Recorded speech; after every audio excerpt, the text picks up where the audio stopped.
How's it going, everybody? Welcome back to Set 6, and today we're going to be talking about some information that's been picked up from the Rebirth materials Ultimania that kind of leans into my suggestion that I've been saying for a while, that the remake isn't happening in the OG world. Make sure that you like the video, subscribe for future content, because there's a lot of it coming, but let's jump straight into this. So, I believe that this comes from the Final Fantasy VII Rebirth materials Ultimania, which came out in the last weekish. And there's a lot of juicy stuff in it. There's some beautiful concept art, absolutely beautiful concept art. I'm kind of waiting for things to pop up online translated because obviously it isn't out in English yet, so it's pretty useless to me at this stage.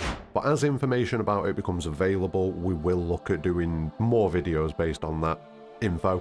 But one bit of information that has come out regards the stamps, and more importantly, how many stamps we've seen and which ones they are. Now, we already know about all of the other stamps, but there was one stamp that we weren't 100% about, and it's the one for the church scene where Zack meets Sephiroth and Sephiroth pushes him in between the worlds.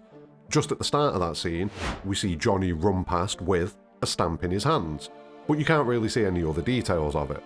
Now that the materials Ultimania has dropped, however, we can see the details of that stamp. And the main way that we can tell these stamps apart is A, by the dog breed, obviously, but B, by the number of stars that they have on their character design. And the one that Johnny has hold of has 7. So that means at this point we've got 5 different stamps. And it's starting to feel like we're talking about Dragon Balls, so I'm just going to refer to them by how many stars they've got.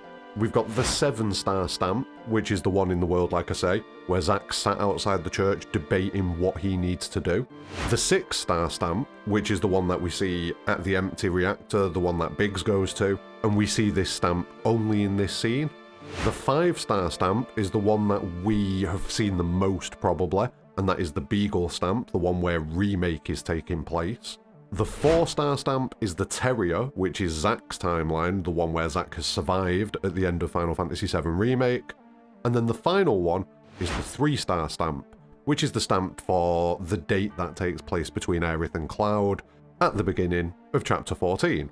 And this could possibly suggest a few things, so let's just have a little think, let's think out loud and talk about this, shall we? Leave your thoughts in the comments below, obviously, about what we're going to talk about, but if you're someone who's watched this channel for a while, then you know what my opinion is on the state of the world. I do not believe that we have been in the Final Fantasy VII, the OG, timeline at any point in this remake. And the fact that we now have these 5 worlds that go from 7 to 3 in depiction of like their numbering scheme, basically, it suggests that there are at least 2 more worlds. And they would be the 2-star world and the 1-star world. So what are those worlds going to be? And I would be amazed if one of them isn't the OG world.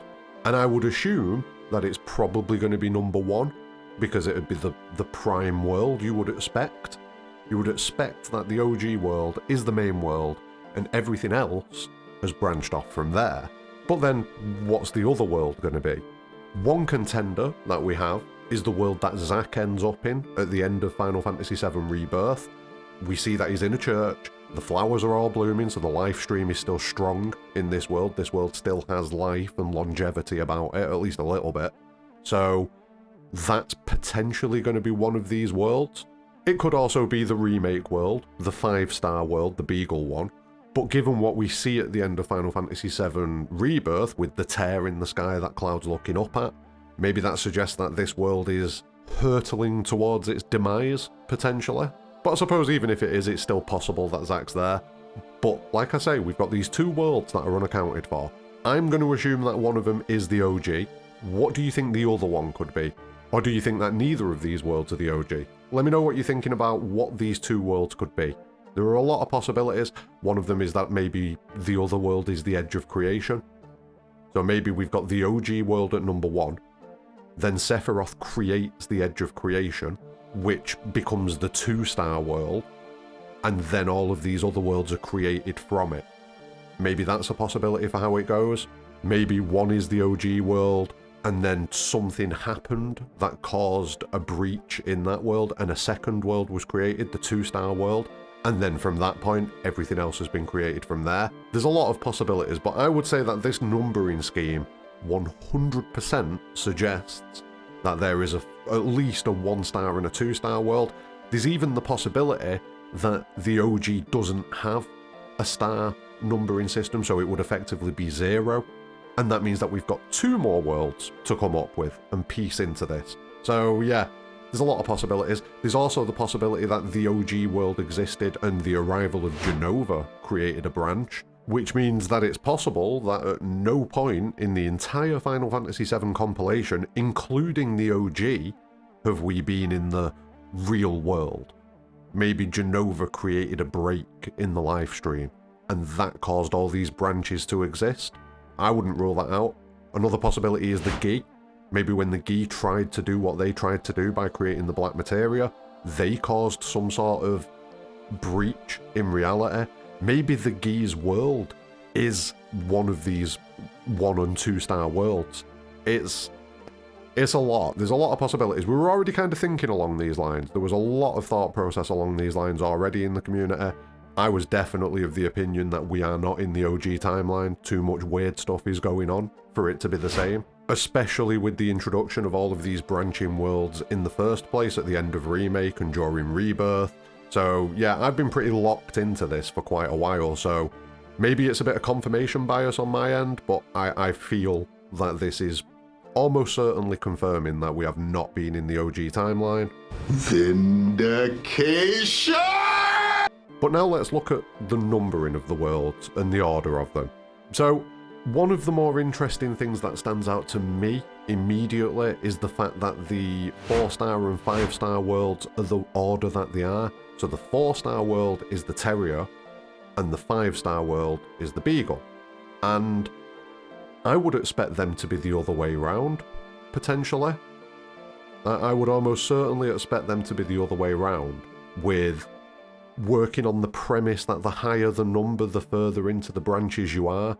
So I would expect the Beagle world to be 4, and then the Terrier world to be 5 because it branched off from the Beagle world, and then the 6-star and 7-star both branch off from the Terrier timeline. So that would make sense that they were 6 and 7. I don't know if it means anything. It might mean nothing, but it almost suggests that something was already happening in Zack's timeline, in that Terrier timeline that was different. Something had already gone on that we don't know about, and that breach already existed before the Beagle timeline.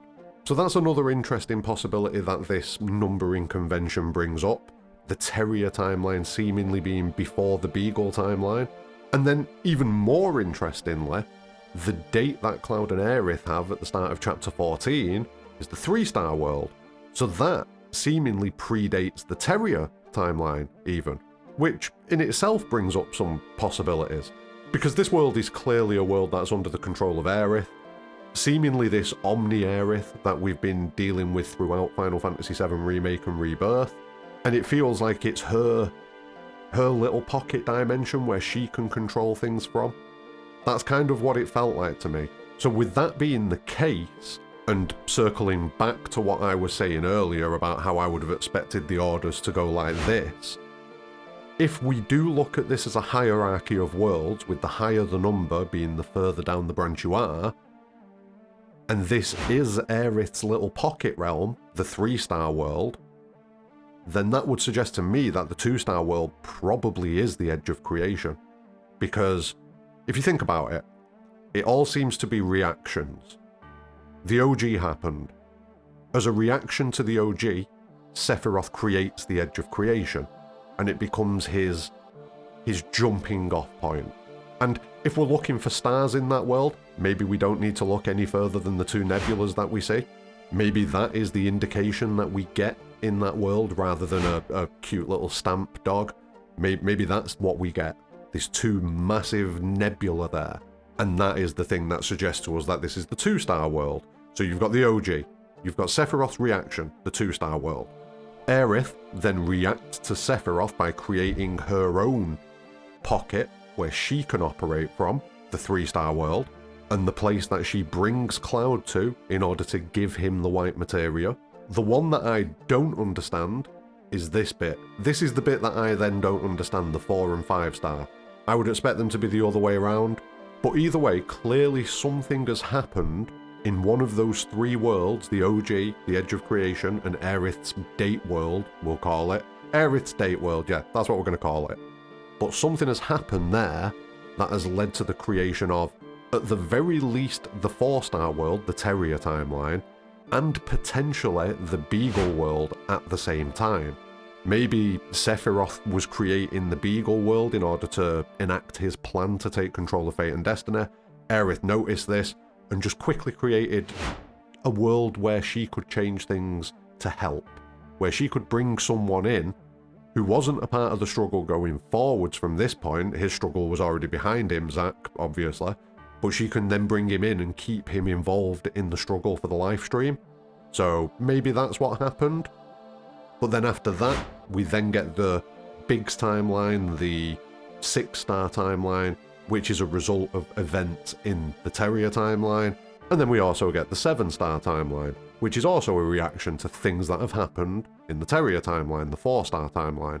If that is the case, and I've just essentially gone over the hierarchy of the worlds, then it's going to help us with theory crafting going forwards, and it kind of lays out the chain of events. It suggests a chain of events to us. There are some issues with it. Like I say, the 4-star and 5-star world being in the order that they're in, that's a little bit of a stumbling block. There's also the possibility that the OG isn't one of these starred worlds, and like I say, sits in the 0 position, which means that there's another world that we haven't accounted for. Another possibility that comes up is the fact that we may have already seen the 1-star version of Stamp. And maybe the 1-star version of Stamp is Rifu, the dog that we see in The First Soldier along with Glenn, the dog that a lot of people are theorizing eventually becomes Darkstar. I don't know how possible this is, but I think it is possible. I wouldn't necessarily sit here and say that there's no chance that that's going to happen. I just don't think it's very likely. So yeah, there's a lot of stuff still to think about and talk about. I feel like if I carry on now, I'm going to be cyclical and just repeat myself over and over again. So I want you to let me know what you're thinking in the comments below. What do you think about the state of these worlds? What do you think the 1-star and 2-star worlds are? Let me know what you're thinking in the comments below, because it's an interesting subject, this, and keep an eye on the channel. Make sure that you are subscribed, because I'm going to be keeping an eye out for a lot more of this juicy information out of this Materials Ultimania. I just really wish they'd hurry up and put it in English. Please, Square Enix. Please.